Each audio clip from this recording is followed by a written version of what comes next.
Howdy everyone, Ashley Pickle coming to you from the conclusion of week 11 of the Dave Campbell's Texas Football featured game of the week. Now, yes, week 11, so it's a little weird because usually I would be saying, all right, we're done with the regular season, and for some teams in Texas, that's true. For the game I was at, though, that is not true yet. I was at a 6A game. It was a battle of the District of Doom, like we like to call it, in 11-6A, between the 6th-ranked DeSoto Eagles and the 10th-ranked Cedar Hill Longhorns. And for those of you who don't know how District 11 did it, they did split into zones. This game was to decide who would end up making it to the first seed of their zone, Zone B, to play the first seed of Zone A, which is going to be Duncanville. And the number 10 ranked Cedar Hill Longhorns upset the DeSoto Eagles in an absolute shootout of a game, 49-42. And man, it was just as exciting as we were hoping. The Battle of Beltline, one of the most heated rivalries in Texas high school football. We know last year, DeSoto went for it with 2 seconds left on a 2-point conversion and got stuffed. So we knew there was going to be some big time emotions to start off with. DeSoto didn't even warm up on this field. They warmed up on their home field, got on the bus, drove over, and took the field. So they were trying to avoid any brawls happening, any fights happening, any taunting. Coach Mathis wanted his guys to have their head right when they walked onto the field, and so they didn't warm up here. And once it started, I mean, Cedar Hill, they just...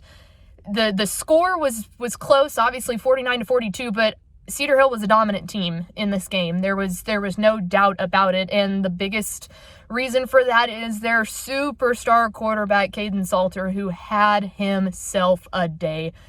We know this kid's special, and it seems like just every week he comes out and continues to prove it. 6 touchdowns, 4 on the ground, 2 in the air. I'm not sure what the exact final stat line is, but I know that he had over 200 yards of rushing and about over 150 yards of passing. So just all over the place, upwards of almost 400 yards of total offense just in and of himself. And that's what Coach Lynn said after the game. He put that team on his back, and he did what a superstar quarterback does. He was not going down without a fight. You could tell that this is his senior year, and he wanted nothing more than to make sure that the belt stays here, and he did everything he could have. Looking at the rest of the game, Cedar Hill has a senior wide receiver. Let me make sure I get his name right on this one. Jaden Moore, who was incredibly impressive, had unbelievable touchdown catch in the second quarter. That was really, really awesome. The kid has great size on him, and he's the perfect target for Salters to throw it to. So very impressed by him. As for DeSoto, still a very talented squad. There's no denying that. Just overall, Caden Salter took over this game.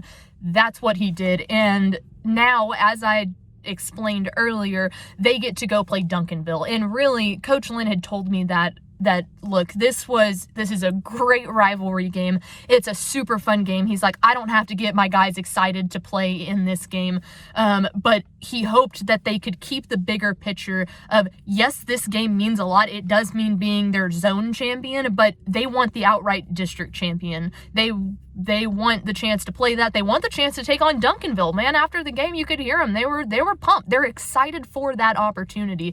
And so overall, an impressive win by Cedar Hill to take down the 6th-ranked DeSoto Eagles in a rivalry game that's heated. And I said it on air at Fox, it's a preponderance of amber linen, as there were just flags like no other. But ultimately, Cedar Hill kept their head on straight and were able to pull out a win like they should with how well they played tonight. And I think that we can be very, very excited for that Cedar Hill Duncanville game next week. I think that that's a really good test, and if Duncanville allows Caden Salter to put that team on his back, they might be in for an exciting one. Absolutely. So that'll do it from week 11 here at Longhorn Stadium. But y'all be safe, wear a mask, have a good weekend, and we will see you back on Monday.